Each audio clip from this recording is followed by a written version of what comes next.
Isang maganda at mapagpalang araw sa ating lahat mga kababayan, Luzon, Visayas at Mindanao. At sa mga sulok tayo ng ating mundo, sana ay nasa mabuti tayo, nakalagayan at walang sakit-sakit ang lahat.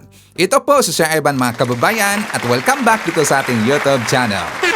Okay, so mga kababayan ko, as usual, before tayo mag-start, i-welcome muna natin ang ating mga bagong viewers, mga subscribers at mga followers dito sa ating channel. Thank you so much na nagustuhan ninyo ang ating channel. At syempre, pasalamatan natin ang ating mga viewers na nag-like, also nag-shares ng ating mga vlogs at pasalamatan din natin ang ating mga viewers na hindi nag-skip ng ating mga commercials. At syempre, pasalamatan natin ang ating mga viewers na napamember ng ating channel membership. Thank you so much! At syempre, i-shoutout natin ang ating mga pinalangga na mga legends, ang mga senior citizens. Hello po, kumusta ang lahat? And also, i-greet natin ng happy birthday si Kim Vasquez. Greetings coming from Maria Victoria Vasquez. At syempre, i-greet natin ng happy birthday si Don Inlo na nandyan sa Davao City. That is greetings coming from RJA Itarsa. At syempre, i-greet natin ng happy birthday ang lahat ng mga viewers na nag-birthday ngayong araw. Happy birthday! At syempre mga kababayan ko, hindi natin kakalimutan, i-acknowledge natin ang ating top 5 commenters, ang ating mga viewers na may maraming na i-comment dyan sa baba sa ating comment section doon sa ating last vlog. At nandyan sa ating listahan, ang nanguna po si Jonathan Kamasusa, meron siyang 55 na mga comments. Nandyan din si James Startermore, meron siyang 38 na mga comments. Tess Faraon, meron siyang 33 na mga comments. Nandyan din si Phil Macabato, meron siyang 28 na mga comments, and Sam Pagita, meron siyang 21 lahat ng mga comments. Okay, so thank you so much. Okay, so mga kababayan ko, well, mamaya na ho or bukas mga kababayan yung impeachment hearing dito kay Sara Duterte. Excited na bang lahat? Si Sir Evan, excited talaga. Super excited. Kasi nga diba nakita natin kanina na ipinakita na ni Sentry yung subpoena from Kamara para siya paatinin bukas sa impeachment hearing mga kababayan. And according ho sa Kamara na dapat magdala siya ng mga ebidensya laban dito kay Sara Duterte tungkol dito sa kanyang yaman or ill-gotten wealth mga kababayan ng pamilya Duterte. At sumagot na si Sentry mga kababayan. So maya ipapakita natin yung full video. O di ba? Kaabang-abang yan. Kaya nga double time ngayon yung mga maisog para mag-rally doon sa labas ng Supreme Court. Di ba? Since last week pa sila mga kababayan na nag-rally. Grabe no, tiba-tiba talaga eh. Since last week pa sila nag-rally doon. So bukas kahapon nag-rally, kanina nag-rally, malamang sa malamang bukas din mag-rally din mga kababayan. Kasi nga bukas na yung impeachment hearing kay Sara Duterte. Not just hearing kay Sara ang mangyayari mga kababayan, pati rin yung hearing kay Digong doon sa ICC. O di ba? Sa isang araw 'yan. Di ba? Bukas umaga 10 AM mag-start yung impeachment hearing kay Sara Duterte at saka kalimitan mga kababayan, di ba? Mostly gabi na yung hearing kay Digong doon sa ICC. So the whole day magkakaroon ng hearing sa pamilya Duterte. So ang ginawa mga kababayan ko, di ba nag-rally doon ang maisog sa labas ng Supreme Court. Ang kanilang panawagan doon na gin-follow up nila, pinursigin nila yung Supreme Court na maglabas daw ng TRO para ipapatigil ng taga-Supreme Court yung hearing bukas na impeachment laban kay Sara Duterte. Di ba yan ang kanilang panawagan? At saka ang kanilang kanilang pangalawa na panawagan, pinursigin nila yung Supreme Court para daw tungkol doon sa pagkakaaresto kay Digong dinala doon sa dahig mga kababayan. Pinaluap nila yung Supreme Court. So dalawa ang kanilang panawagan doon. Pero ang nakakatawa, meron kasing nag-speech doon na totoo daw magibag-blood bath itong si Sara sa impeachment hearing. Pero ang nakakatawa mga kababayan, bakit sila pumunta sa Supreme Court para humingi o para iporsige yung taga-Supreme Court na maglabas ng TRO para matigil yung hearing laban kay Sara Duterte. 'Di ba? does not make sense talaga eh. It does not make sense. Hindi natin naintindihan mga kababayan itong pag-uutak ng mga DDS. Sabi ho sa nagrally, gusto makipag-bloodbath si Sara Duterte dito sa impeachment hearing sa kanya. Pero bakit nila gin-follow up, pinursige nila yung Supreme Court na maglabas ng TRO? Diba, gunggong talaga eh. Ganon talaga yung pag-uutak ng mga DDS. Hindi natin maintindihan mga kababayan. Signature nila yan. O, diba? So, natandaan ba natin na meron akong ipinalabas dito mga kababayan na screenshot galing sa page nila Itera na itong si Leandro Libeste, di ba, meron daw, di umano, na siya ay nanghikayat ng mga realista doon sa Liwasang Bonifacio and some part of Manila para mag-ingay doon mga kababayan, para pababain sa pesto si President BBM. Di ba siya nang hikayat? At saka kung matandaan natin na meron nakalagay doon na 500 pesos daw per day kung sino yung sasama sa rally. Nalaban natin yan, and after that mga kababayan, sunod-sunod na yung pangyayari na rally. O, diba? Diba ang mga DDS. And according ho sa mga sabi-sabi, hindi lang daw 500 pesos per day yung mga rallyista. Ang iba, malaki daw mga kababayan. Kung si Libeste daw di umano yung funders, yung nasa likod dyan sa rally sa Liwasang Bonifacio, sino kaya ang nasa likod dyan sa rally sa labas ng Supreme Court mga kababayan? Sino kaya ang funders? Hindi kaya si Leandro Libeste pa din? Kasi nga kung maalala natin, meron ipapakita sa inyo mga kababayan na medyo ito'y during na ipinakilala na nila kung sino yung naging presidente or chairman ng PDP Laban. Diba yung si Baste? At nag-speech doon, itong si Leandro Libeste mga kababayan, hinikayat niya yung taga Davao na pupunta sa Maynila para mag-rally, mag-arkilado sila ng barko mga kababayan. Nalalaban natin yan. For more details, let's watch this. Ako po ay nagpapasalamat din kay Mayor Baste dahil sa kanyang imbitasyon sa amin noong March 28 sa Araw ng Davao. At noong March 28, sinabi ko po na lahat ng mga taga Davao na gustong pumunta sa Maynila ay iniimbitahan natin at mag-aarkila tayo ng mga barko para lahat ay makakapunta sa Maynila. Mukhang nandito na ang ating first batch. So, sana dumami pa tayo dito ngayon. Pero marami din mga nagsabi na bakit ang mga taga Davao lang ang pwedeng pumunta sa Maynila. Dapat tulungan natin ang iba pang mga kababayan natin na makadalo sa Maynila. At nagsimula po tayo ngayong linggo para sa aking mga kababayan sa Batangas na nasa Liwasang Bonifacio na. Pero nakikita din natin marami pang ibang mga Pilipino na gustong pumunta sa Maynila at manawagan na ibaba ang value-added tax. At sana pagbibigyan ng ating pamahalaan ang panawagan na ibaba ang VAT, ibaba ang presyo, Yes! at kung hindi, edi kayo na po ang bahalang mag-decide ano pa ang kailangan bumaba kung hindi bumaba ang presyo. Yes! Yes! Basta tayo po ay gumagawa ng mga peaceful pagtitipon para manawagan para bumaba ang mga presyo ng mga bilihin. Oh, di ba? Kahit hindi niya direktang sinabi na gusto niyang pababain sa peso si President BBM, pero klarong-klaro ang kanyang gusto mangyari. Siya dito ay nanghihikayat ng pag-aaklas mga kababayan. Correct me if I'm wrong mga DDS. Diba? Klarong-klaro naman talaga eh. Kasi nga doon sa rally sa labas ng Supreme Court mga kababayan, pinababa nila sa pwesto si President BBM. So klarong-klaro ang kanilang gusto. Since noon pa. Double time sila. Kasi nga diba sinabi yan ni Ramil Madriaga na 2025 pa ang kanilang target dapat matanggal na sa pwesto si President BBM. Plano yan na pamilya Duterte, mga kababayan. O diba? Pero dahil hindi nangyari, ngayon double time na sila. Nagpanik na sila. Si Sara Duterte dito ang mukhang mai-impeach. Diba? Baliktad ang mangyayari. At para meron tayong ebidensya mga kababayan kung ano ang nangyari sa labas ng Supreme Court, ito ang kanilang ginawang rally. Ayun na pala na natin. Number one po, inihiling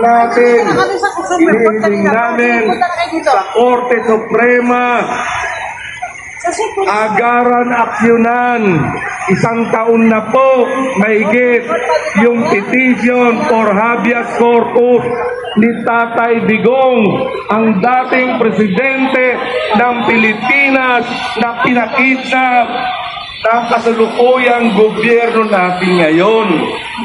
Kaya po kami nakikiusap sa Korte Suprema. Gumalaw na po tayo ngayon. Lalong-lalo na po yung nagaganap na sarswela sa Kongreso. Sarswela kung bakit namin tinawag yan. Bakit hindi nila ibato na kagad sa Senado nang sa ganon ay magkaalaman na.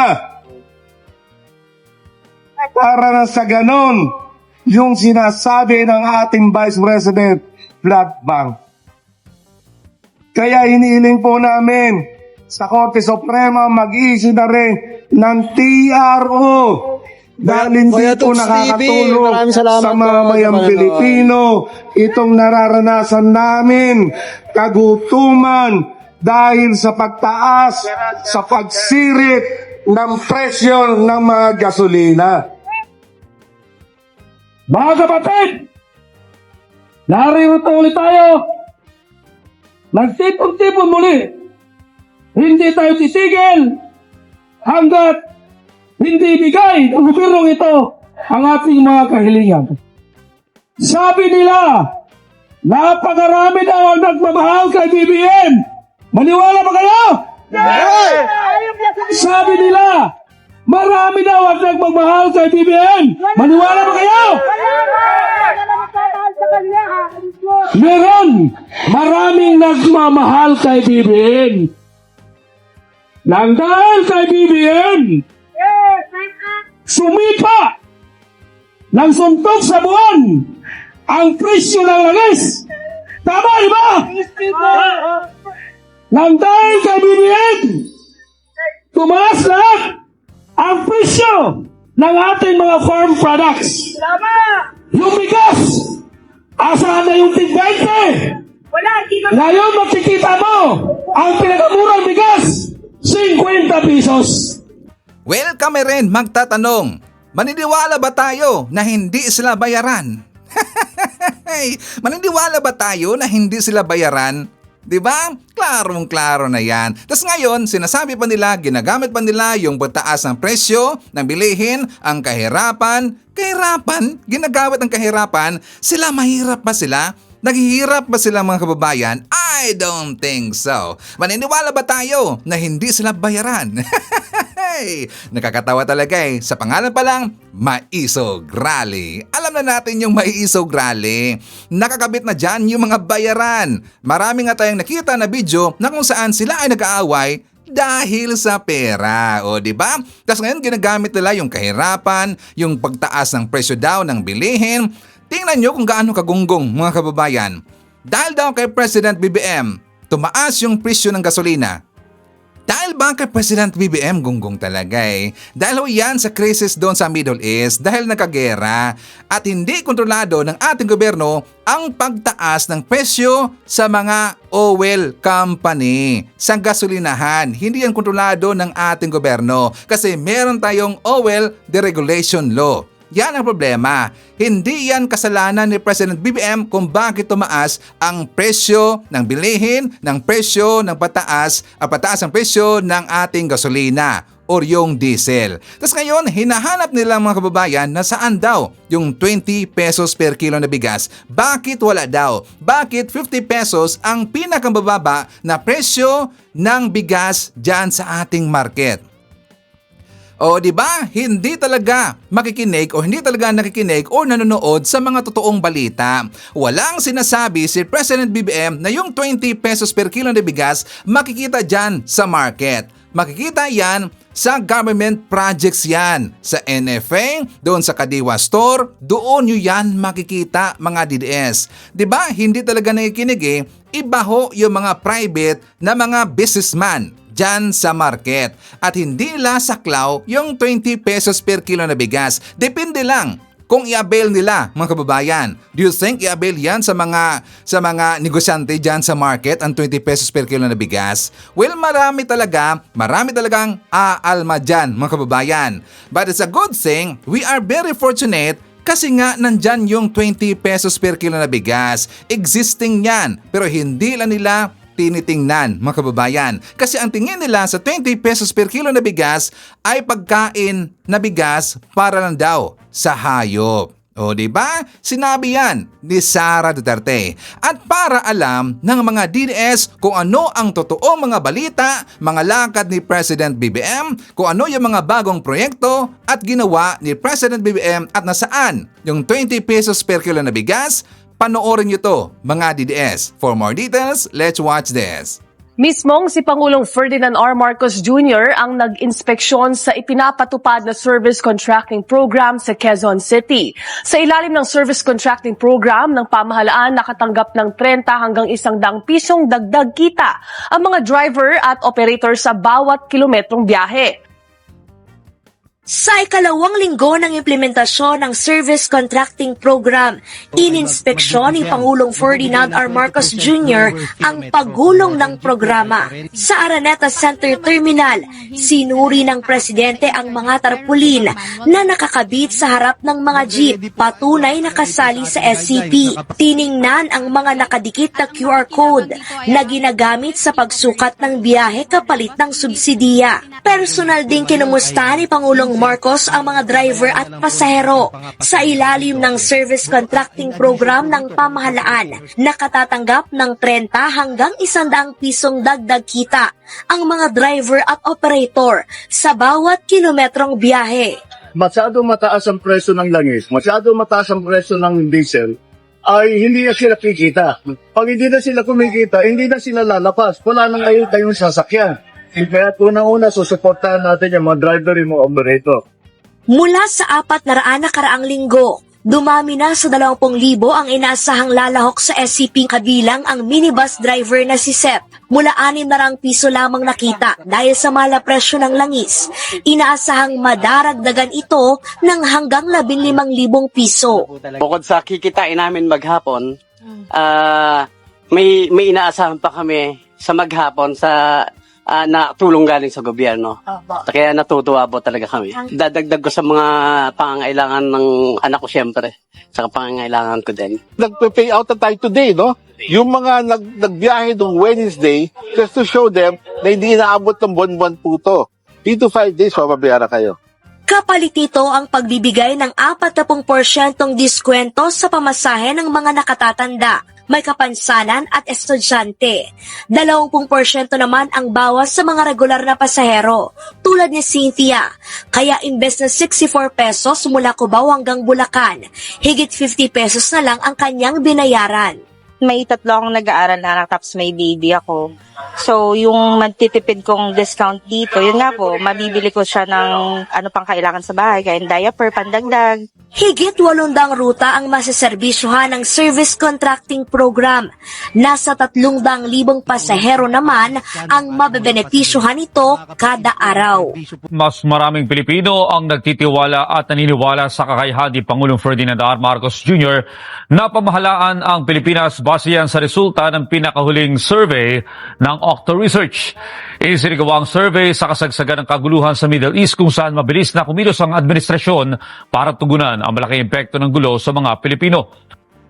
Mas tumaas pa ang bilang ng mga Pilipino na tiwala sa pagtatrabaho ni Pangulong Ferdinand R. Marcos Jr.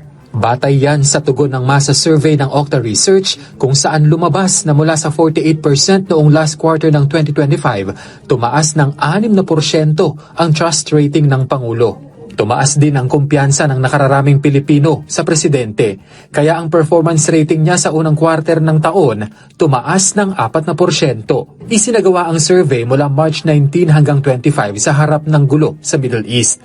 Sa mga panahong yan, agad na umaksyon ang pamahalaan sa epekto ng gyera sa bansa, lalo na sa pagtaas ng presyo ng mga produktong petrolyo, kung saan agad na mahagi ang DSWD ng cash aid sa mga apektadong driver. na agad na sinundan ng fuel subsidy mula DOTR at 10 peso fuel discount naman mula sa DOE, katuwang ang Transportation Department. Walang patid ang hakbang na yan ng pamahalaan. Katunayan, patuloy ang special payout ng DSWD para sa mga TNVS driver. Sa Quezon Memorial Circle, maagang pumila ang mga benepisyaryo gaya ni Fernando at Camilo na malaking tulong nila ang natanggap na 5,000 piso. Tuwang-tuwa po ako na makukuha ko na po yung 5,000. Maganda naman yung kasi hindi naman po mahirap ngayon pag kumuha po kasi lang, mabilis lang. Masaya kahit paano may malaking may tutulong nito sa panggasolina at saka sa pambayad ng mga nautang namin na pinanggasolina namin ng mga nakarang araw. Bagaman batid ng DSWD ang mga hamon sa distribusyon, pagbibigay diin ng ahensya na nais lamang nilang makasiguro na ang mga pinakanangangailangan ang makatatanggap ng cash assistance. This stage kasi is we're doing it manual because we want to make sure na physical, totoo yung driver na pinag-uusapan natin at driver talaga siya. Ayon sa DSWD, umabot na sa 1 milyong driver ang nabigyan ng cash aid na sa kabuuan ay nagkakahalaga ng 5 bilyong piso. Pinag-aaralan na rin sa ngayon ng ahensya ang paggamit ng e-wallet para sa mas maayos na distribusyon ng cash aid. Sa ngayon, pinaplano na rin ng DSWD ang pagpapalawig ng pamamahagi ng cash aid sa iba pang vulnerable sector. Nagpahatid na rin ng tulong ang ahensya sa pamilya ng isang motorcycle taxi driver na nasawi nitong weekend. 900 selling sites ang idaragdag ng Department of Agriculture sa iba't ibang panig ng bansa para sa Benteng Bigas program ng gobyerno. Bilang tugon ito sa direktiba ni Pangulong Ferdinand R. Marcos Jr. na palawakin pa ang Benteng Bigas meron na program para mas maraming Pilipino pa ang makinabang dito. Maagang pumila si Teresita para makabili ng 20 pesos kada kilo na bigas sa kadiwa ng Pangulo sa Bureau of Animal Industry sa Quezon City. Nagpatulong pa siya sa kapitbahay para makapag-sign up sa appointment system sa pagbili ng murang bigas. Kasi iyak mo rin na cellphone ko. Nagpa-online po ako sa kanya.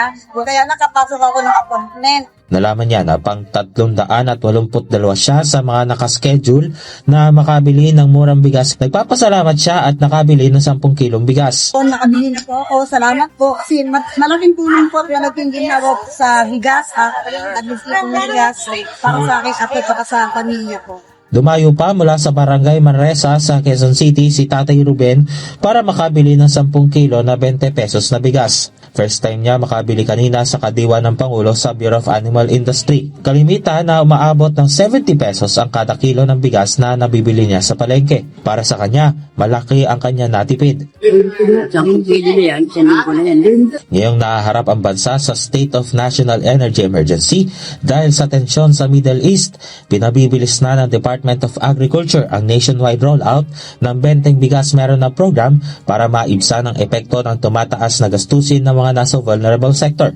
Inatasan ni Pangulong Ferdinand R. Marcos Jr. ang DA na pahabain ang oras ng bentahan at magbukas na mas marami pang distribution outlets sa buong bansa para mapalawak pa ang access sa murang bigas. Ayon kay Agriculture Secretary Francisco Chu Laurel Jr., target nitong mapatatag pa ang access sa pagkain habang pinapataas ng logistics at transportation cost ang presyo sa merkado. Sa first quarter ngayong taon, aabot sa higit 700 ang bilang ng P20 rice selling sites sa buong bansa na binubuo ng kadiwa outlets, mga warehouse ng National Food Authority, lokal na pamahalaan, mga national government agency at iba pang sellers na accredited ng Food Terminal Incorporated o FTI. As of April 7, aabot na sa 6.45 million ang bilang ng mga nakinabang sa Benteng Bigas Meron na program mula sa vulnerable sector. Nakatakda naman magbukas ang DA ng karagdagan pang 700 na P20 selling sites sa buong bansa kung saan uunahin ang mga lalawigan ng Capiz, Bukidnon, Cebu, Cotabato, Catanduanes at iba pang lugar sa bansa na may bataas na pangangailangan. Sa panayam ng Radyo Pilipinas kay Agriculture Assistant Secretary Arnel de Mesa, tuloy-tuloy ang pagpapatupad ng 20 pesos kada kilo na bigas sa buong bansa. Tinaasan na rin ng National Food Authority ang kanilang buying price sa mga magsasaka para sa wet and dry palay kung saan aabot ng hanggang 30 pesos kada kilo ang buying price upang maiwasan na bumagsak ang farm gate price. Tinitingnan natin mabuti na ma-expand ito at yung sinabi ng ating Pangulo na palawakin pa at mas maraming Pilipino yung makinabang para sa programa nito. O, kita nyo na, DDS? Diba? Ganon kabisi ang ating presidente. Pero bakit hindi nyo nakikita? Tapos hinahanap ninyo na saan daw yung 20 pesos per kilo na bigas? Ayan ho! Dumadami na yung rice selling area o rice selling sites na paglalagyan ng 20 pesos per kilo na bigas. At according ho ng ating gobyerno, according ho kay President BBM, dadagdagan pa nila yung rice distribution site. Yan ang maganda mga kababayan. Kasi nga sana dito rin sa aming lugar, dapat magkaroon din ng 20 pesos per kilo na bigas. Wala ba dyan sa inyo, Sir Ivan? Yes, wala pa dito. Pero merong Kadiwa Store mga kababayan. Alam nyo, plano ko talaga na tatanungin yung taga-agriculture dito sa amin. So, humanap muna ng timing si Ivan. Dapat tatanungin natin, bakit wala pa kami ditong 20 pesos per kilo na bigas? Kasi kapag sabihin natin at makikita natin yung Kadiwa Store, nandyan ho nakakabit yung 20 pesos per kilo na bigas. So, dapat yan iimbestigahan ni Sir Ivan. So, humanap muna ng timing si Sir Ivan, di ba? Baka kasi pinigilan eh. Diba? Alam natin yan. Siyempre late ito eh. So baka kasi pinigilan. Kasi meron ding mga DDS dito mga kababayan. So dapat hindi yan pipigilan. Dapat yan ipakita sa taong bayan. Dapat maraming makabenepisyo sa 20 pesos per kilo na bigas ni President BBM. Malaking tulong yan sa mamamayang Pilipino. Agree ba tayo mga kababayan? Please comment sa baba, babasahin niyo mamaya ni Sir Ivan. And also, may nakita ako na sinabi ng rallyista mga kababayan ng Maisog, nagrereklamo sila sa paayuda ni President BBM para sa mga kababayan natin mga driver na 5,000 pesos. Nagreklamo sila. Pero kung titingnan natin yung mga totoong drivers mga kababayan na nakatanggap ng 5,000 pesos per kilo, 5,000 pesos para sa kanilang gasolina, tulong sa kanila sa mga driver, masayang masaya sila. Pero ang rallyista sa Maisog hindi masaya. Bakit daw 5,000 pesos lang ang ibinigay mga kababayan? O diba? Pinapahirapan daw ang taong bayan. Sino ang naghihirap? Maisog Rally? Naghihirap? Do you think mga DDS naghihirap ang Maisog Rally? Nakakatawa talaga eh. Hindi nyo alam. Binilog lang kayo, o diba? Or malamang sa malamang alam ninyo, pero pinagtatakpan na ninyo. Kapag sasama sa rally sa Maisog, alam na natin yan. Nandyan yung pera. Kaya nga 'di ba maraming sumasama din na rallyista kasi nga easy money. Kapag araw-araw yung rally, araw-araw din yung biyaya galing sa mga funders nila. Easy money. Kapag nandyan yung rally nila, easy money. O 'di ba? Sakto ba si Ivan mga DDS?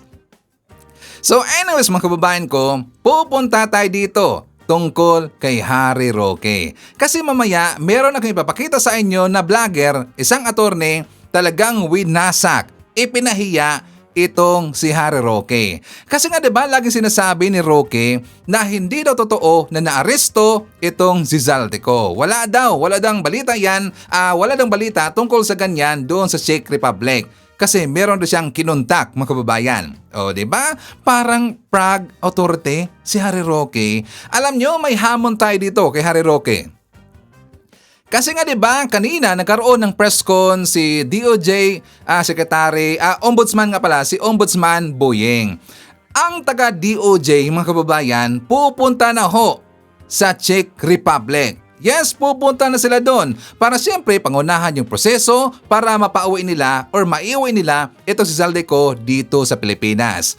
Kung kumbinsido itong si Harry Roque, meron kaming hamon sa iyo. Kung ikaw ay kumbinsido na fake news si President BBM tungkol sa mga lumalabas na ulat na nahuli itong si Zaldico, kung talagang kumbinsido ka, talagang totoong sinasabi mo na fake news, I challenge you. Samahan mo yung taga DOJ na pupunta doon sa Czech Republic. Sige nga, very easy na challenge yan. Samahan mo lang yung taga DOJ pupunta doon sa Czech Republic para malaman natin ang totoo. Para makita mo ang totoong sitwasyon tungkol kay Zaldico. Gets ba? Or challenge ba? Or do you accept the challenge? Diba? Diba mga kababayan, napaka-easy lang na challenge yan para malaman dito kung sino ang totoong nagsasabi? Diba, Harry Roque? Simple lang yan na challenge para malaman ng publiko, para makita natin kung sino ang totoong nagsasabi ng totoo. Sakto ba yun? Parang redundant eh. Redundant si Ivan eh. Para makita natin kung sino yung totoong nagsasabi. Okay ba, Harry Roque? So ngayon mga kababayan, di ba kahapon merong pahayag si President BBM tungkol dito sa sitwasyon kay Zaldico. So pakita ko muna sa inyo yung balita. For more details, let's watch this. Inihiyag ni Pangulong Ferdinand R. Marcos Jr. ang pagpapadala ng high-level coordination team sa Czech Republic para tutukan ang proseso para maiuwi na sa bansa si dating Congressman Zaldico. Magandang araw po sa inyong lahat at magbibigay na ako sa inyo ng pahayag tungkol sa kalagayan ni Zaldico. Nananatili po siya sa kustodiya ng Czech Republic at isinasagawa natin ang lahat ng mga kinakailangang hakbang para sa kanyang pagbalik dito sa Pilipinas. Inutusan ko ang Department of Justice kasama ang Department of Foreign Affairs na pangunahan ang pakikipag-ugnayan sa mga otoridad ng Czech Republic upang matiyak na maayos at naayon sa proseso ang lahat ng kinakailangan. Magpapadala rin ng high-level coordination team upang tutukan ito. Ang ganitong mga proseso ay may sinusunod na mga legal na hakbang sa pagitan ng mga bansa, kaya't nangangailangan na sapat na panahon upang maisagawa ng tama. We will bring Zaldico home, and we will do so in accordance with the law. He will answer to the Filipino people.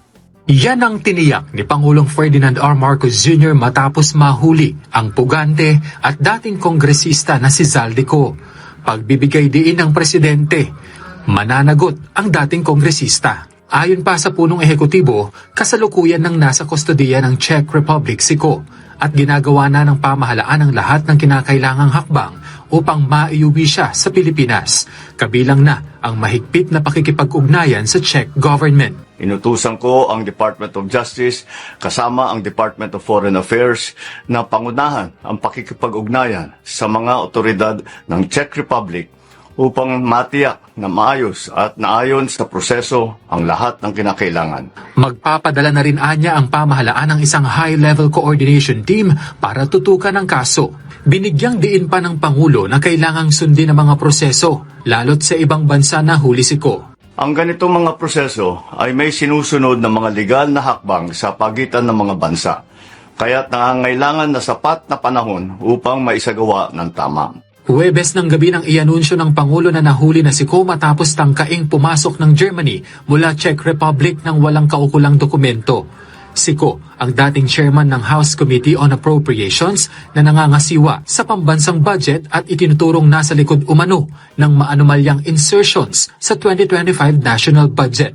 Okay, so before tayo magpapatuloy mga kababayan sa ating talakayan, syempre i-acknowledge muna natin ang ating mga suki or yung mga viewers na nanguna na nag-comment dyan sa baba sa ating comment section. So nandyan sila si Rayon Inicosi, Maria Mindasiplon, Sam the Expert na nandyan sa Riyadh, Saudi Arabia. Kasama din natin si Shane, Jovi Tokikoni, hi to Henry Licaros, nandyan din si Mr. and Mrs. R.R. Anadlas na nandyan sa Kuwait. Hi to Jolly Borlat, Joseph Magalyon, isyatat natin si Bibian De Vera, hi to Nelia Collins, Regina Oxon, Lito Cruz, isyatat natin si Axel Sainen from Riyadh, Saudi Arabia, hi to Mila Valdez from Mozon, Taytay Rizal, nandyan din si Alfredo Losada from Bukawi, Bulacan, kasama din natin si Emmy Mapalad, Nonoy Florin Hills, Rusa Evangelista, and hi to Elmer Pinaranda.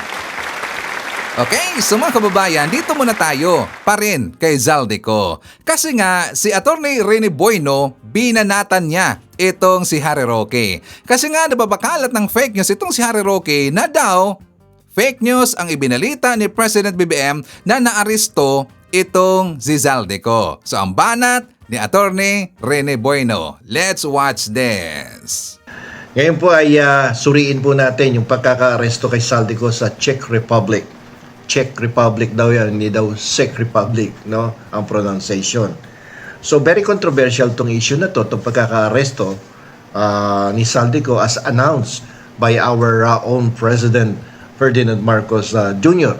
Pero kanina po kasing hapon, mga 4 hours o more than 4 hours ago na, ay napanood ko ang isang vlog mula sa dating presidential spokesperson na si Harry Roque, na kung saan ay sinasabi niya na fake news ang ating Pangulo dahil naglabas ng anunsyo na itong si Saldico ay arestado na sa Czech Republic. So, kung maalala nyo nga, nung nakarang mga araw, naglabas po ng opisyal na pahayag ang Pangulong Ferdinand Marcos Jr. na inaresto na at nakadetain na, no? Itong dating kongresista na si Saldico sa Prague, Czech Republic. Okay, so sa kabilang banda, kaninang hapon nga sa vlog ni Attorney Harry Roque, sinabi niyang ito po ay isang fake news. So naging fake news peddler pa ngayon si Pangulong Marcos. Talaga si Harry Roque, no? Ipit na kaya lahat ng paraan ng pinagbubuhol-buhol ang ibig sabihin ng batas ay talagang gagawin para maka-justify siya ng paninira kay Pangulong Ferdinand Marcos Jr. So paliwanag natin, no? Ito po yung argumento kasi ni Harry Roque. Sabi niya walang opisyal na arrest warrant na isinilbi ang Czech Republic or Czech Police base sa kaso, no, sa Pilipinas. Wala raw Filipino na naaresto sa Prague, sa Czech Republic, ayon sa kanyang mga sources. So ang galing ni Harry Roque, talagang wala daw na aresto, no, based on the arrest warrant issued by the Philippine government at in coordination with the Interpol. Wala daw nangyaring aresto sa Czech Republic. Ito raw ay isang administrative hold lamang dahil sa problema sa pasaporte. Hindi raw po ito isang criminal arrest. Okay? So yun ang kanyang argumento. Hindi ito isang criminal arrest. Okay, unawain natin siyempre, no, yung ano ba yung pag-unawa natin dito sa distinction without a difference. Okay, kasi pag abogado ka, alam mo to eh. Okay, o kaya yung mga nag-aaral sa law school ngayon, alam nilang ipaliwanag to. Sa ating legal na diskurso, ginagamit natin ang pariralang distinction without a difference kapag ang dalawang bagay ay magkaiba yung tawag o teknikalidad. Pero sa realidad at epekto, pareho lang ang resulta. So, bakit natin masasabing ganito ang sitwasyon ngayon ni Saldico? Okay, so ang pagkakabalita nga sa atin na sa kustodiya na ng Prague, Czech Republic itong si Saldico. So, kahit tawagin pa itong administrative detention. Okay, ulitin ko, no? Kahit tawagin pa nating administrative detention ito dahil on the basis of a canceled passport o kaya criminal arrest dahil sa isang warrant galing sa Pilipinas. Ang katotohanan ay hindi siya malayang makaalis doon sa bansa na kung saan na-hold siya, di ba? So, siya po ay nasa ilalim ng kontrol ng mga otoridad ng Czech Republic. Kaya si Harry Roque ay na-checkmate dyan sa Czech Republic. Okay. So, sa batas kasi, ang isang tao po, no, kapag ang isang tao ay pinigil ng otoridad at hindi na pinapayagang umalis, yun po ay pag-aresto at o kaya detention. Hindi mahalaga kung ang dahilan ay immigration violation o kaya graft and corruption, murder, falsification of public documents. Ang physical status ng tao ay nagkaroon ng deprivation of liberty. Yun ang tingnan natin na anggulo. Nagkaroon ba ng deprivation of liberty ngayon kay Saldico? Okay. Ang layunin po kasi ng gobyerno ng Pilipinas ay makuha si Saldico. Mapabalik yan dito sa Pilipinas. Dahil nakadetine na siya sa Czech Republic ngayon, kahit pa sabihing immigration issue lang yan, mas madali na ang proseso ng deportasyon. Sa madaling salita, ang administrative hold na ito ang magiging tulay para maibalik siya sa Pilipinas upang harapin ang kanyang mga kaso. Ngayon, bakit ba pinagpipilitan itong si Harry Roque na fake news? Itong anunsyo ng ating Pangulong Ferdinand Marcos Jr. Okay, so ganito po yan. Papaliwanag natin para maintindihan ng lahat ng ating mga kababayan kung bakit nagsasabi ng fake news si Roque. Medyo ginagamitan niya ng anggulo ng batas itong kanyang deklarasyon. No? Siyempre, pag ordinaryong tao ka, medyo malilito ka nga dito. So dito, gumagamit si Attorney Roque ng legal semantics. Ang ibig sabihin ng legal semantics, ito yung paglalaro sa kahulugan ng salita. Nilalaro mo yung salita, yung mga level na ibinigay ng ating gobyerno. Taktika yan eh. Kung mapapatunayan niyang hindi criminal arrest ang nangyari, maaaring sabihin niya na nagsisinungaling ang palasyo sa publiko tungkol sa bigat ng sitwasyon. Bilang mga abogado, alam natin na ito ay isang distinction without a difference. Dahil sa huli, nakakulong pa rin ang subject at nakatakdang ibalik sa bansa. Ang legal level, parang relasyon sa mga jowa yan no? Okay, ang legal level ay hindi nakakabawas sa katotohanan nahuli na yung pugante, di ba? So, sa madaling salita, kahit anong level pa yan, no?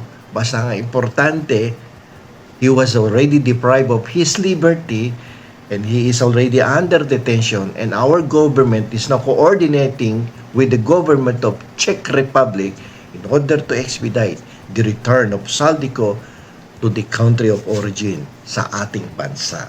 Okay? Huwag po tayong malilito sa mga terminology na ginagamit sa social media. No, lalo na kapag abogadong nasa kagipitan na ang sitwasyon katulad nitong si Harry Roque. Okay, medyo kino-confuse niya yung utak ng tao lalo na sa social media. Kasi sa mata ng batas at sa practical na aspeto ng law enforcement, si Saldico ay nasa kustodiya na ng ibang bansa. Another fact is that ang gobyerno ng Pilipinas ay nakikipag-ugnayan na para sa kanyang pagbabalik. Okay? So, babalik at babalik ka rin dito. Bukod kay Saldico, pati yung si Harry Roque. So, ngayon, ano mang pagtatalo kung ito ba ay arrest or immigration hold, ay isang isang academic discussion lamang na walang malaking epekto sa katotohanan siya ay hindi na pumalaya at malapit nang maharap ang hustisya sa Pilipinas. Okay, so yan ang gusto ng gobyerno, makabalik siya. Bakit ba ayaw niyong bumalik dito si Saldico? Akala ko ba siya yung magsisiwalat ng lahat ng katotohanan tungkol dyan sa flood control funds.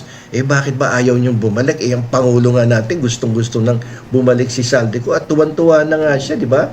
Ayon sa pananalita ng Undersecretary na si Attorney Claire Castro. Okay, so ganito. Naniniwala ba kayo na ang paggamit ng technical na salita sa batas ay nakakatulong sa paghahanap ng katotohanan? O ginagamit lamang itong kasangkapan para lituhin ang publiko? Lalong-lalo na kung ang pananalita ay nanggagaling sa isang taong nasasangkot din sa isang legal na usapin na halos kasing halintulad nitong kay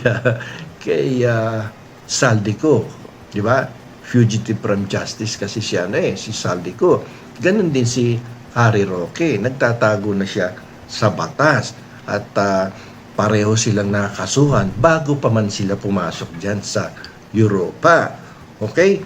So, wag tayo basta-basta maniniwala sa mga ganyang klaseng mga anunsyo ng mga taong may kinakaharap na problema sa ilalim ng ating batas.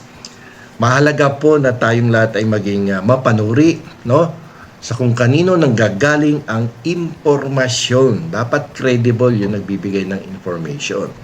Ang paggigiit na fake news, ang anunsyo ng Pangulo ay isang malinaw na pagtatangka na lituhin ang sambayanang Pilipino sa katotohanan, no? Sa tunay na katotohanan o sa totoong kalagayan ni Saldico sa Czech Republic. Dapat nating tandaan, no, itong mga punto na to. Unang-una, excuse me, huwag maniwala sa nagpapakalat ng disinformasyon. Hindi dapat bigyan ng timbang ang pahayag ng isang individual na siya mismo ang aktwal na nagpapakalat ng maling impormasyon upang pagtakpan ang katotohanan. Ang paggamit ng mga technical na salita para sabihin hindi arestado si Saldico, no? Ito yung taong nasa kustodiya na ng Pilipinas, si Saldico, no? Ay despite the fact na nasa detention na yan ng Czech Republic, yung pananalita na hindi siya arestado na nanggagaling din sa isang taong may warrant of arrest from the Philippines ay isa pong desperadong hakbang upang ilihis ang atensyon ng madla, ng publiko, ng mga Pilipino. Okay? So, may malaking irony dito sa panig ni Harry Roque. Habang pilit niyang pinoprotektahan ang imahe ni Saldico at tinatawag na fake news ang pagkakaaresto rito, hindi po natin dapat kalimutan, no, na si Harry Roque mismo ay subject din ng arrest warrant at nakaharap sa mga seryosong akusasyon at krimen sa Pilipinas. So, mahirap yung gano'n na ikaw mismo may sariling legal na problema dito sa Pilipinas tapos ikaw pa itong magbibigay ng maling mga impormasyon tungkol sa tunay na kalagayan ni Saldico. Di ba? Wasak na wasak. Pinangaralan ni Atty. Rene Bueno itong si Harry Roque, mga kababayan. Kasi nga, di ba, bad influence talaga sa mga kabataan itong si Harry Roque. Abogado ka, nagbabakalat ka ng fake news. Tapos ngayon, ipinalandakan niya na fake news daw yung sinasabi ni President BBM. Pero ito si Roque, meron siyang problema. Meron siyang kaso. Bakit naman natin siya paniniwalaan, mga kababayan? Di ba? Yan din ang sinabi mismo ni Yuse Claire Castro. For more details, let's watch this. Afternoon, Yusek. Yesterday po, former presidential spokesperson Harry Roque issued a statement questioning the pronouncements of the president regarding Zaldico, saying na hindi naman daw totoo na naaresto o hindi nakadetain si Zaldico ngayon, but rather ay nagkaroon lang ng intervention with the Czech police. Ano po ang masasabi ng palasyo? Ang Pangulo po ay nagsalita na. Si Secretary Vida ay nagsalita na rin. So bakit po ba natin paniniwalaan ang isang fake news peddler? Hi, Yusek. Can we have Palace's reaction to Batangas Representative Leandro Levista's statement on Zaldico pa rin po na hindi raw po dapat si Presidente ang nagre-report dahil Zaldico accused the President of being involved in the anomaly. And I quote, paano paniniwalaan ang proseso kung ang akusado ang may kustodiya sa testigo? Kung ang akusado ang may kustodiya po. Sino po ang pinangangalanan niyang akusado? The President, I believe. Kailan po ba naging akusado ang Pangulo? Hindi po ba kayo dapat na nagtatanong sa kanya kung kailan ba naging akusado ang Pangulo? Di ba? Basta DDS, fake news peddlers. Nagpakalat ng fake news si Harry Roque, pati rin itong si Leandro Lebiste. Akusado daw si President BBM, mga kababayan. Di ba? Malaki ang pagkakaiba sa inukasahan kaysa akusado. Malaki ang pagkakaiba. Kasi nga, mga kababayan ko, di ba alam natin yan, yung inaakusahan, pinagbibintangan. Di ba? Pinagbibintangan lang. Yung akusado, meron ng kaso yan. Akusado na nga eh. Di ba itong si Leandro Lebiste sumusubra talaga eh. Napansin natin mga kababayan na double time na sila sa pagbabalabas ng fake news. Mismo si Lebiste na ngayon, naging DDS, cronies na. meron ng dugo sa mga DDS. Kasi kapag DDS, alam natin yan, nandyan ho yung kanilang mga style na pagbabalabas ng fake news. So masama na rin siya doon, mga kababayan, itong si Leandro Leviste sa pagbabalabas ng fake news. Akusado daw si President BBM, well tama ang sinabi ni Yuse Claire. Dapat tanungin yung sabi doon sa reporter kung sino yung akusado or akusado ba talaga si President BBM. Ngayon, ipapakita ko sa inyo itong vlog ni Mike Abe. For more details, let's watch this. Gigil na gigil yung mga Duterte supporters kay Mayor Isko Moreno, aktor, politician. Okay? Dahil nabigo sila na makuhang kakampi para banatan si Pangulong Marcos o ang kasalukuyang administrasyon. Siguro ang kanilang tingin, si Isko Moreno ay kanilang magagamit. Okay? Dahil siguro ang kanilang pinagbasihan noong nakaraang mga eleksyon ay si Vice President Sara Duterte nagpunta ng Maynila sa kampanya ni Mayor Isko bilang mayor at pinagbabanatan yung tatlong congressman, Congressman Choa, Congressman Valeriano at Congressman Abante para sirain ang kandidatura. Walang ginawa si Sara Duterte kung hindi banatan yung tatlong yon, kaya nagpunta ng Maynila nung eleksyon. Pero dahil alam ng mga taga Maynila na walang basihan at puro paninira lang ang ginawa ng Vice President, hindi naman natalo yung tatlo. Katunayan yung tatlo, congressman pa rin, nakaupo at nanalo sa nakaraang eleksyon. Yun siguro ang iniisip nilang kakampi. Alam naman natin na ang isang mayor, lalo na ang City of Manila, si Mayor Isko, tama lang ng manindigan ito dahil ang kanyang kinakatawan ay mamamayang Pilipino. Hindi pang sarili ang politika, hindi pang sarili ang ambisyon. Magunitang si Mayor ay tumakbo yang presidente, natalo ni Pangulong Marcos. Unang-una yan na nag-concede nung matalo ng 2022 at nirespeto ang mahigit na 32 or 31 milyong Pilipinong bumoto kay Pangulong Marcos. Yun ang tamang prinsipyo. Lumabang ka, pag natalo ka, umamin ka. At irespeto mo yung inihalal, may mandate, at yung naghalal, yung 31 milyong Pilipino. At ngayon, nang siya ay maging mayor, nitong nakaraang eleksyon ng 2025, siya ay kumakatawaan ng mga taga City of Manila. Kaya sa kanya, wala na yung politika. Ang kanya ay paglingkod sa kapakanan ng mga taga Manila. Kaya siya ay nakipag-alyado kay Pangulong Marcos. Kung hindi man alyado, siya ay nakikipagtulungan para sa mga proyektong lokal at nasyonal. At bilang isang respetadong mayor, kaya niya ginagawa yan hindi lang dahil tapos na ang politika, kung hindi ang Malacanang, ang sentro ng kapangyarihan ay nasa City of Manila. Pangit nga naman na kung ikaw ay mayor ng Maynila, nandiyan ang opisina ng presidente, tapos wala kang respeto sa Pangulo at tinalabanan ng Pangulo, hindi talaga pwede yun. Yun ang hindi maintindihan ng mga Duterte. Akala nila magagamit nila si Isko Moreno. Tapos pinagbintangan nilang balimbing, walang prinsipyo at kung ano-ano. Alam ninyo, kayo ha, ito pakinggan ninyo.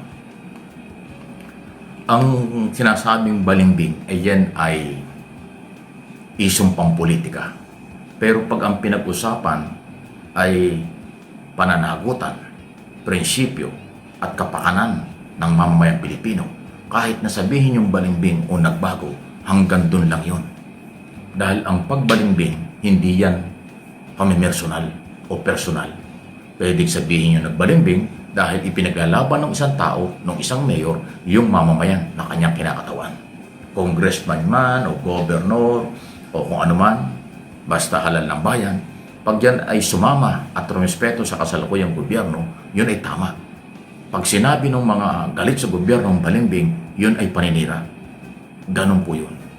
Pero ang pagsuporta sa kasalukuyang Pangulo, yan ay respeto.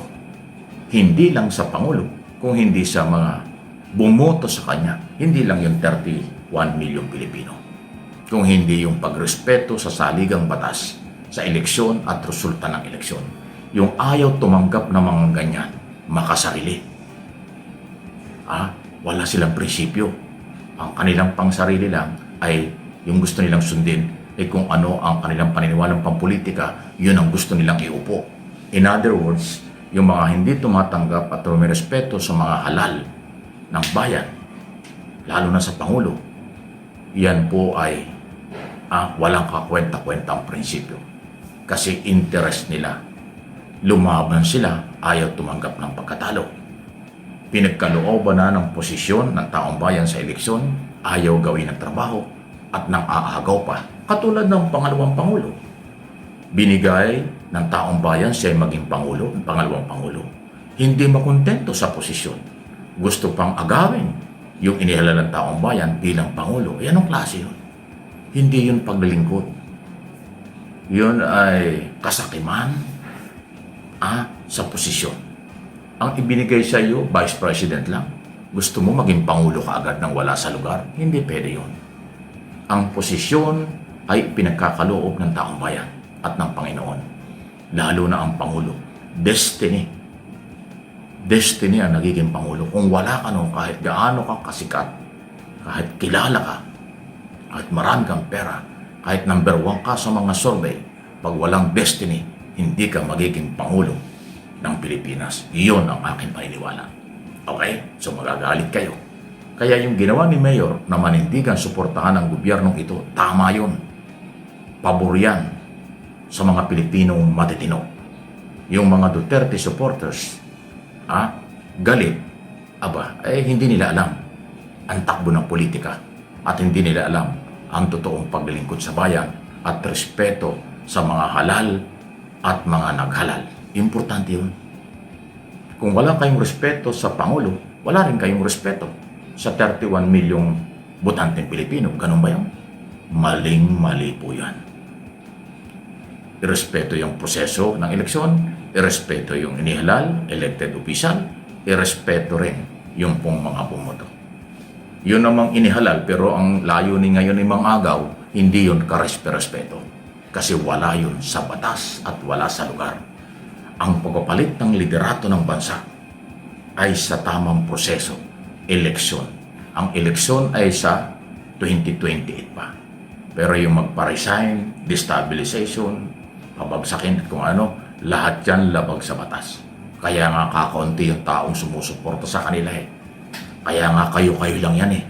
Ang ibig sabihin yan, majority ng Pilipino sa buong mundo, pati ng mga nasa abroad, hindi lang yan sa Pilipinas, matino, nakakaintindi ng proseso. Gumamit na kayo ng lahat ng klaseng paninira, lahat ng klaseng issue, karamihan ay palpak, walang naniwala. Kasi hindi napapanahon ang pang-aagaw. Bakit ba sila galit na galit at gusto mang-agaw? Di ba? Kasi nawala sa kanila yung siguro mga negosyo nila. Yung pagkakakulong ni Duterte, hindi kasalanan ng gobyerno yan. Yan ay obligasyon ng gobyerno dahil mayroong court order, warrant of arrest. Dahil Pilipino ang complainant before ICC. Habang kay Digong Duterte. Bakit si Sara ay na-impeach? Kasi meron siyang kaduda-duda na galaw, na mali, na paggamit ng pondo at paggamit ng kapangyarihan. Malinaw na yung sinabi ng Commission on Audit o COA. Disallowance, 73 million pesos, hindi nagamit ng tama, dapat ibalik sa kabangbayan. Doon yan sa 2022. Yung 2023, mas matindi. 375 million ang under investigation pa ng COA. Ay doon pa lang sa 2022, guilty na eh. Kasi desisyon na yun ng COA, nag-apila si Sara, ni-reject ng COA. Kasi ang tingin ng COA talagang mali at hindi nagamit ng tama ang 73 million o tinatawag na disallowance. Ayun, pag hindi pa naman yun naintindihan yan, ay talagang Okay, so kaabang-abang talaga ang mangyayari na impeachment hearing mamaya, mga kababayan. O, di ba? Darating si Sentry, darating din itong si Ombudsman Boying Rimulya at marami pang iba. So maraming pasabog ang mangyayari bukas sa impeachment hearing. At syempre, mag-live si Sir Ivan. So, I will encourage you na samahan niyo si Sir Ivan na mag-live. I-live natin. The same pa rin ho, na set up or i-upgrade natin meron tayong ginawa na upgrade sa ating live, mga kababayan. You will see tomorrow, okay? So, kasama din natin, nandyan si Felma Cabato, Monez Borromeo, Jenny Howard from Texas, USA. Kasama din natin si Shirley Riesman from Ohio, USA. Nandyan din si Abing Sulit from California, USA. Marami tayong mga viewer no na nandyan sa US. Nandyan din si RJA Etarxa, Tony De Los Reyes. Nandyan din si Zagati Amor Musang from Leyte. I-shoutout natin si Juna Toledo, Ivan Arreta, hi to Delia Dohino. Nandyan din si Bia Bibar, Belma Micabalo, Regina Oxon. Shoutout natin si Sedi Proxy, Leonardo Manansala, Gina G, Nemfa Pitalgo, May Agnes Stucci, and hi to Divina Dikwatin. Okay, so mga kababayan ko, ito na. Ito nang ibig kong sabihin na interview kay Sentry. Okay? For more details, let's watch this. I mean, this is a perfect segue sa domestic politics natin. Speaking of the other Duterte, because, Senator, everywhere I go around the world, tuwan-tuwa sila sa Pilipinas. Transparency Initiative, tuwan-tuwa sila sa mga government officials, thought leaders, people like you, going out, speaking out. Kasi hindi nila nakikita sa ibang bansa sa Southeast Asia eh. Parang tayong pinaka-vociferous, enthusiastic, articulate defenders of a rules-based order. But always the question is, but what if Duterte naman yung next president yun, saan tayo pupunta? And then they watch videos of Sara Duterte speaking in, I don't know if you can call that Mandarin, whatever she was doing. Mm-hmm. They see that and say, baka na naman ang Pilipinas, magre-revert na naman dun sa Duterte days. Before even answering those people, how worried should we be about the power of the Duterte dynasties, their staying power, and their potential return to Malacanang? Nasaan tayo ngayon, especially with the impeachment trial discussions now? Okay, let's start off by saying that we should all be very, very worried. Right. That it's an existential issue as far as our democracy is concerned. We have seen Duterte Part 1, Duterte 2.0 under Sara Duterte. Could be worse. Because? Because of the temperament of Sara Duterte. Worse than her father? I personally believe that, they're the same. Sara Duterte is basically Digong without the sense of humor and a shorter fuse. So, and not the coordinates of, yes. I mean, in fairness, kay Digong, I mean, magaling siya. I mean, he could talk about many things, kahit di I agree. And I believe Sara Duterte has psychological issues. And being mentally unstable, if you give presidential powers to such a person, then that's a sure formula for an abuse of authority and power. Now, there would be oppression. There would be institutions that would be demolished because it will experience her wrath.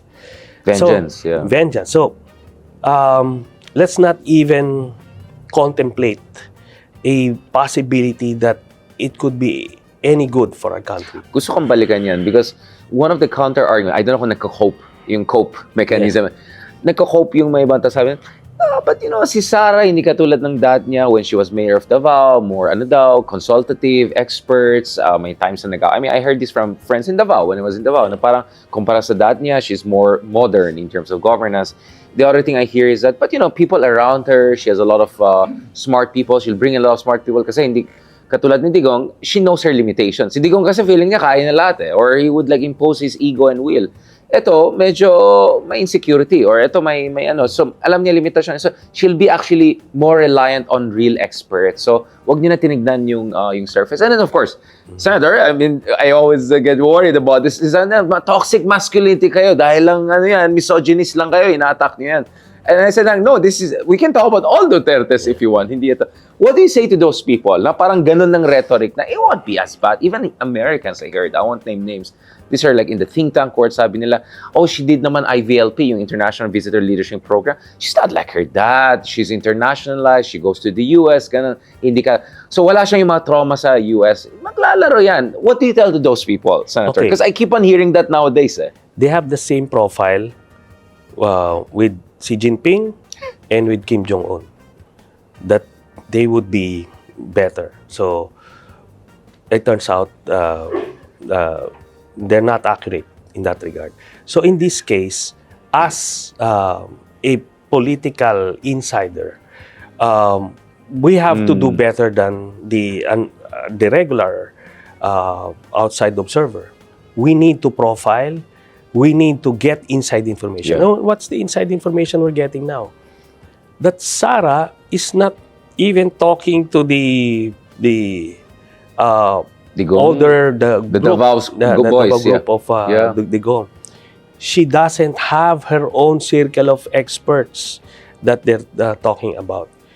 In fact, it's the opposite. She doesn't have the tolerance or the patience for anybody because she's mercurial.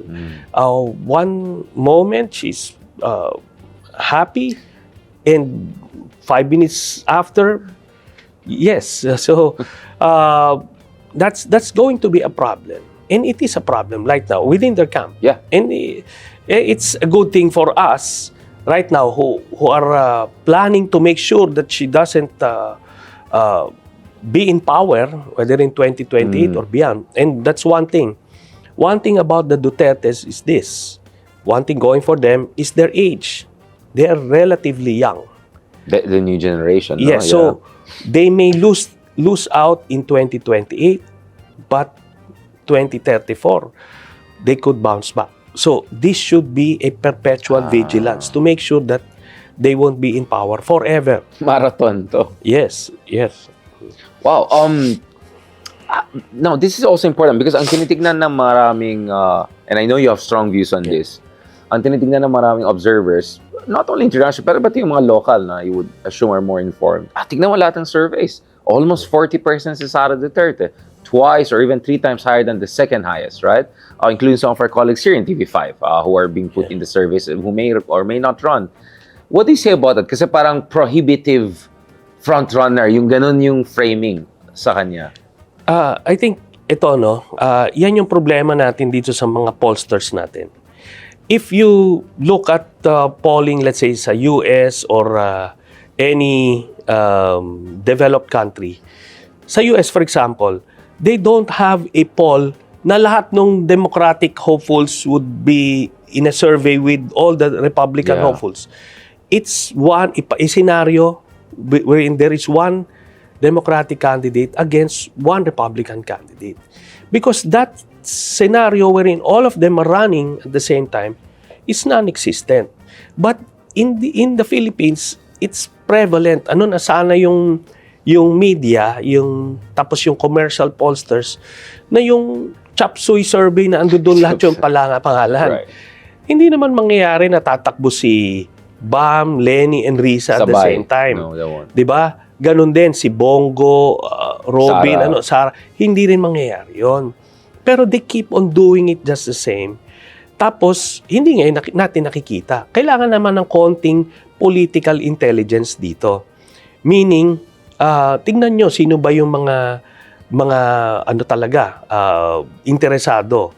Those who are not interested, tanggalin nyo na dito, di ba? Or kung gusto mo ng senaryo, you put up a 3-way race na ito yung mga personalities. Ngayon ito naman hypothetically ito para talagang you're trying to replicate an election day scenario. Realistic scenarios. Yeah. Kaya hindi nila nakikita. And ngayon, siyempre, yung mga prospective donors, nakatingin sila dun sa chop suey survey mo eh. Ngayon, unfair dun sa mga hindi nag-pick up doon precisely because hindi naman sila magsasabay. But let's say, in this case ni Lenny, ngayon, ang sinasabi niya, hindi siya tatakbo. Di ba? Can you put a scenario na tanggalin mo siya sa survey mo? Ano ngayon na mangyayari sa numbers? Let's say Bam or Risa. Yeah. Di ba? Ngayon, si Bam at saka Risa, hindi rin nang tatakbo ng pareho. Ng sabay. Isa lang sa kanila. Isa lang. So, kailangan mo talagang gumawa ng mga scenarios. I know there are privately commissioned version of that. Yes, so, not commercially not publicly available. Yes, but the problem is the media is always putting up the chop suey survey. At yun ngayon yung lumalas, ay malakas si ganito, ay mahina si ganito. Pero hindi mo alam na malakas siya, pero ang ceiling lang niya ganyan. Remember, si Digong, dun sa chop suey surveys, noong 2015, he never rose beyond 2%. Pero nung tumakbo na siya, immediately nag-jump kagad yung numbers niya. Siya, ang dami hindi tumakbo. Oo. So kung if you're judging the strength of a candidate through that chop suey survey, then hindi mo talaga makikita yung potential ni Digong noong time na yun. So, I think yun ang problema natin sa polling it's a natin. good analogy, Senator, yung sinasabi na parang ang nangyari dito is yung Republican candidate na na-consolidate lahat ng Republican versus like 10 Democrats. Parang ganun eh. Siyempre, maging chop suey yung survey. But of course, the difference in the US is that there's a party system, there's a primaries bago ka pumunta sa consolidated Democratic candidate and consolidated Republican candidate. So, ano yung proseso natin ng consolidation? Because, Senator, I'll put you a little bit on the spot here because one of the concerns I hear from some people who have the interests of the country in mind, they don't want the worst people to be in charge of Malacanang. It's parang, di ba, you're all in the same lake, not in the same boat. But parang nag-away-away kayo. I mean, you saw, I made my efforts. I mean, I know where everyone is coming from.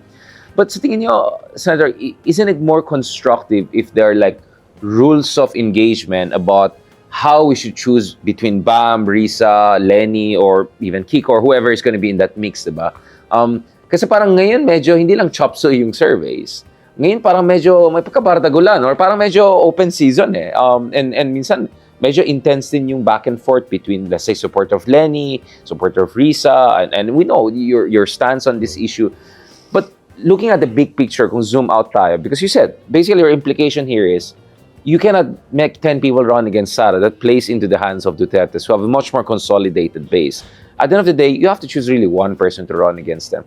What could be the rules of engagement, if I can use that term, or modus vivendi, kung saan pwede mag-disagree, but at the end of the day, you understand you're a part of the same universe, or at least in the same lake. Okay, let me start off by saying, there is no disagreement. No, there is no disagreement. At the end of the day, alam namin lahat na isa lang ang kandidato. Okay. So, pero wala pa tayo kasi doon eh. Kumbaga nasa primary season pa lang tayo. Na pinupush yung kung sino gusto mo. Ngayon, let me just go to that comparison. Sa Republicans or Democrats, 'di ba may primary sila? Marami nagfa-float. Very bitter pa yan eh. Yung labanan yan, 'di ba? Yung kila Bernie Sanders, sila Hillary Clinton, talagang grabe yung bakbakan nila. Pero nung nagkapilian na dun sa primary, everybody united. Ganon din naman yung mangyari dito.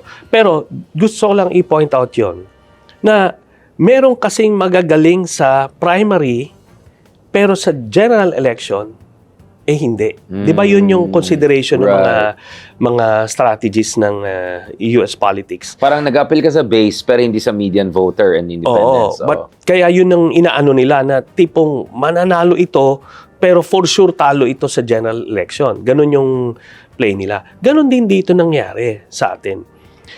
Ako, I feel si Lenny is going to be good dun sa base.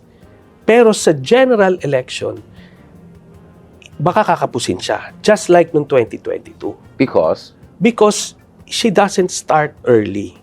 Yun naman yun. We can see that. So, by starting late, hindi mo na ma-develop yung mga yung machinery mo, yung LGU network mo. Na nagawa ng Duterte already. Ngayon, ginikutan lang, sinesemento na nila kung sinong kandida. Ito wala. Nobody's even starting dun sa kampo niya. So, pero, ang default ng mga kakampings, for example, is si Lenny. So, malakas siya sa base, pero sa general election, doon ulit magsisimula late. Okay, paano ba? Paano tayo mag-start? Because you didn't start early, hindi mo alam sino yung mga coordinators mo sa bawat probinsya sa Pilipinas, bawat munisipyo. Ground war. At nakita namin yan noong 2022 na hindi pwede yung social media, parang, craze na, totoo, okay to. Okay yun kung overwhelmingly popular ka in the case ni Pinoy at ni Digong noong 2016. Pero yung sa kanya, popular siya sa doon sa base eh. Pero yung Ilocanos and the Mindanaoans, the Visayans are not going to be excited once mag-declare si Lenny because we've seen You that have to win before. them over. You have to win them over. Ngayon, kailangan mo talaga mag-establish. Ngayon, noong 2022, nakita namin, wala nga kami madapuan anything north of Pangasinan. Wala nang point person doon, walang kandidato sa La Union, walang kandidato sa Nueva Vizcaya pataas. Sa Baguio, yeah. You're conceding a huge part of the voting population that way. Why? Because they started early. She started late. Yeah. And she's doing the same thing. And pagdating nila, ang formula nila, nakita ko kasi yung the people around Lenny ang formula nila is just a PR campaign. Yeah. It's a social media campaign. Yun lang, yung mga picture-picture na masakay ng bus, mga ganun lang yung ano eh. Wala nung Sorry, I wanna serious. push on that. Like, how are we even sure I mean, of course, God forbid, but how are we even sure that elections will be a safe elections? I mean, stakes are very high, right? You need security, right? You need machinery. So you mentioned mo yung ground war. Para sa akin, you need everything. You need protection, security, kasi this is gonna be probably even more high stakes than 2022. For me, it is more high stakes than 2022. So, can you just remind people bakit hindi pwede idaan ito sa enthusiasm, sa sharing a certain color lang at the 11th minute? No, ito ground war na ito, all-out war na ito. Okay, I totally agree, Richard, and it's good na ni-remind mo yan.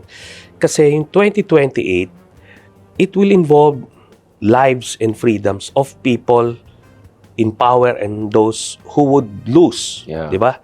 So, pagka, let's say, the Dutertes, then you have an opposition candidate or kung sino man yung kandidatong mananalo, alam nila na pag nanalo yung kandidato na yun, diretso sila sa kulungan. Wala na magpo-protect sa kanila. Di ba? Then you have geopolitics at play. You have Taiwan on the table. So may US, China, proxy. Lahat ito, mabigat yung stakes. And therefore, talagang very, very dangerous yung campaign na mangyayari in the coming months. Hindi ito parang John McCain na yung mga disente sports. Wala na yun. Ito, iba ito. The Dutertes, everything on the table yan. Yeah, all in. All in yan. Hindi lahat ng dirty tactics, lethal, non-lethal tactics are on the table. But it's understandable, right? I mean, Digong will most likely spend the rest of his life dyan sa Hague. Yeah.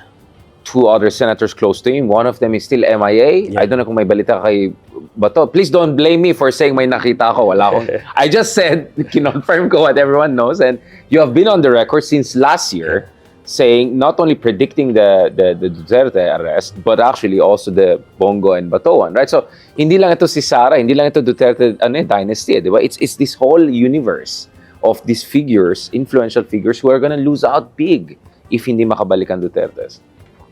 Well, yun na nga, no? That's what's at stake sa mga Dutertes. Sa Marcoses, on the other hand, or at least the President Marcos's family, ang at stake sa kanya, it's all existential din, yeah. Ganun yan. Hahabulin talaga din siya. Vengeance, Diba? So, ganun ito eh. Ganun yung sinimula ng mga Dutertes, yung vengeance politics eh. Diba? Parang mafia ito. Kaya, yun. Kaya hindi rin ideal yung passive masyado yung kandidato mo. Na tipong pagka matalo, okay lang ako kasi wala naman at stake sa akin. I can just go I'm good to with Naga. everyone. I'm good with everyone. Diba? I'll run again for Naga. I'm okay, I'm safe. Hindi pwedeng ganun. Dapat we should share the same sense of urgency. Kung Existential kung threat, nakita nating dangers of a Duterte presidency, dapat ganun din yung nakikita no magiging kandidato natin. That way, marirealize nila, kailangan nila mag-start early, kailangan natin mag-reach out, kung sino-sino, kailangan natin mag-forge ng coalition with the administration in order to win or guarantee a win. So, marami yun. Yun yung lalabas na difference between a passive candidate and somebody who has recognized the dangers of a potential Duterte resurgence. And this is the last part I want to discuss with you, Senator. So, yes, may understanding na isa sa kanilang tatakbo. What about yung understanding na kailangan na may grand coalition eventually? Because I think all the surveys show pag nagsama yung pink base and the base of the Marcoses and administration, that's a formidable, almost sure win na yan, right? Especially if, I don't know about our colleagues Tulfos, if any of them run, but if any of them endorses the president or even positions for that, yung combined force will be, even for Duterte, is quite formidable. And obviously, that comes with the package of machinery, protection, and everything. Nasaan na tayo sa discussion niyan? Because as we speak, Senator, just to complicate this a bit, we know that supporters of Senator Risa are already on the move, trying to put the pieces together. My understanding is that supporters of Senator Bam, who also did very well in 2025, who some see also has a broad range of support potentially, or ideally, is also kind of in the mix, Senator. So how could potentially all of these pieces come together if Lenny indeed is not really interested? Because I've heard from some people who know her, which is, wag din naman pressure si ma'am. Baka naman, she really, genuinely, maybe she really is not sure if she wants to run. And maybe it's time for us to look at Risa, at Bam, at Kiko and other people. So how do you put that part and then the grand coalition picture together? The VP should be from admin? I mean, what are we looking at here, Senator? Okay, I believe if the middle forces have agreed to forge a coalition with middle meaning pro-democracy, pro-West Philippine Sea, anti-Duterte. Yeah. Okay. So all of this, because it's not only the kakampings, because you also have the people who voted for Manny Pacquiao, Isko, and all the others. So if the middle forces are going to forge a coalition with the administration, I believe it's a non-negotiable position that the candidate should come from the middle forces. And the admin would be the vice presidential candidate. That, I believe, that's the only that's the starting formula, point. Yun yung formula. That's the starting point. Now, the thing with, let's say, with Lenny, for example, I don't think she sees the danger of a Duterte presidency. And that's the reason why she's nonchalant about the whole thing. She's just focusing on her privates or on her... Well, she's a mayor of a town. Yes. I guess she has to take care of that. Yeah. But if she's going to rule out any scenario that she will run eventually... She has to be clear. She has to be definitive. Yeah. Because BAM will not grow and Risa as well. She would have to be definitive. And the fact that she's not definitive leads me to conclude that she is interested. But on her terms. On her terms. But she won't lift a finger preparing for it. Okay, so that's aside. Senator Risa, I know her for a fact that she recognizes the dangers that I've been talking about. And she's willing to do what is necessary para manalo middle forces. Yung middle forces sa 2028 at hindi manalo yung Sara forces. So that's one.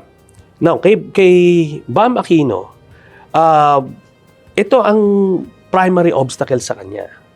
It's the Aquino-Marcos rivalry. I think that alone would prevent him from being part of any coalition with the administration. So yun yung... Aren't you underestimating Bam's ability to navigate? I mean, he's quite a successful politician. He was campaign manager of Lenny twice. Yeah. One of them was very successful. The other one was quite competitive. I mean, what if Bam is willing to go transcendental? No, we're talking about Bam as a candidate. Yeah. Bam as a candidate, he is still an Aquino. And he is going to be surrounded by Aquinos. For anti-Marcos people. Yes. And we heard it already from Kiko D, that he's not going to allow any grand coalition, any coalition with the Marcoses. So, wala pa tayong it's just being floated.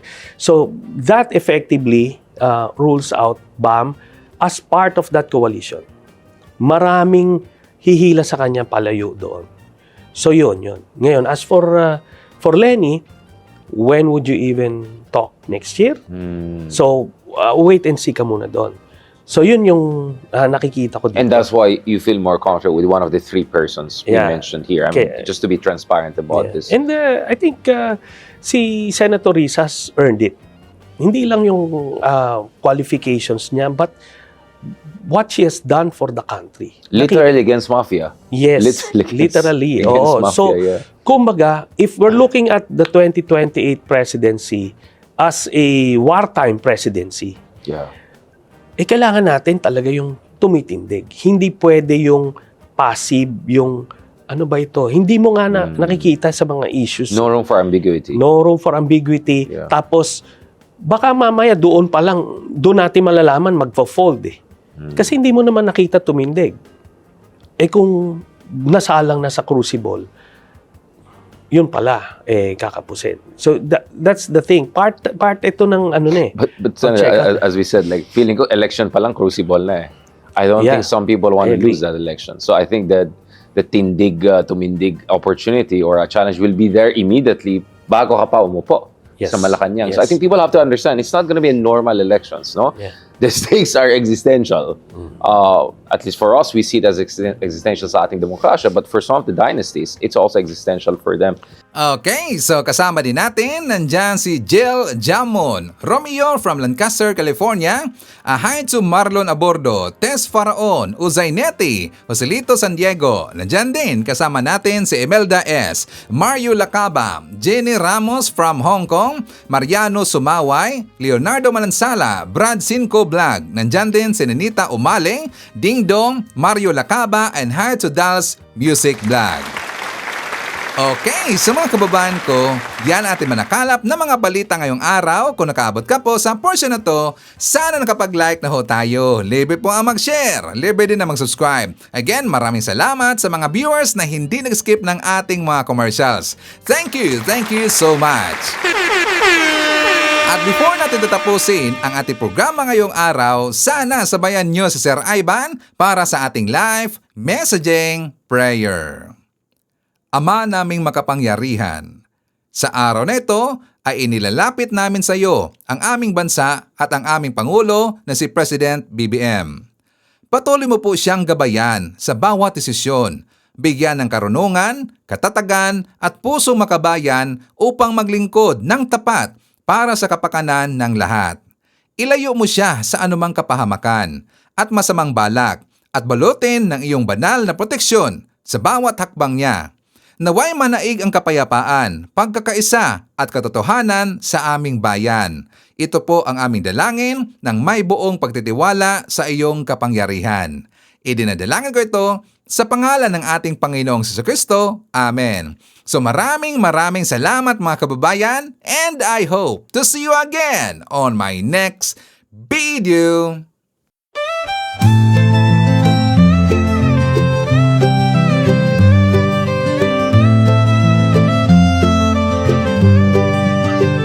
Sa bawat pagsikat ng araw, ikaw ay nandyan. Tinig mong matatag, sa amin ay gabay. Pag-asa ng bayan, pangakong totoo. BBM, isa kang totoong tao. Sa mahirap at api, ika'y sumusuporta. Tapat mong paglilingkod, lahat kami nakakita sa iyong pamumuno. Bayan ay umaangat, bagong Pilipinas, pangarap ay tapat. Ikaw ang aming BBM, Pangulong matapat. Sa puso ng masa, inaangat ating watawat. Sa hirap at ginhawa, ika'y kasama. Pilipinas ay papangon, dahil ikaw ang pag-asa. Mula Luzon, Visayas, hanggang Mindanao, boses mo'y umaabot. Dala ay pag-ahon, magtulungan, magkaisa. Sabi mo sa lahat, para sa bayan, ikaw ang aming alamat. Ang pangarap mong bansa, taas noo masagana, manggagawad magsasaka, binigyang halaga. Serbisyong totoo, hindi pagpapanggap, ang puso ng bayan, ikaw ang hinahanap. Ikaw ang aming BBM, Pangulong matapat, sa puso ng masa,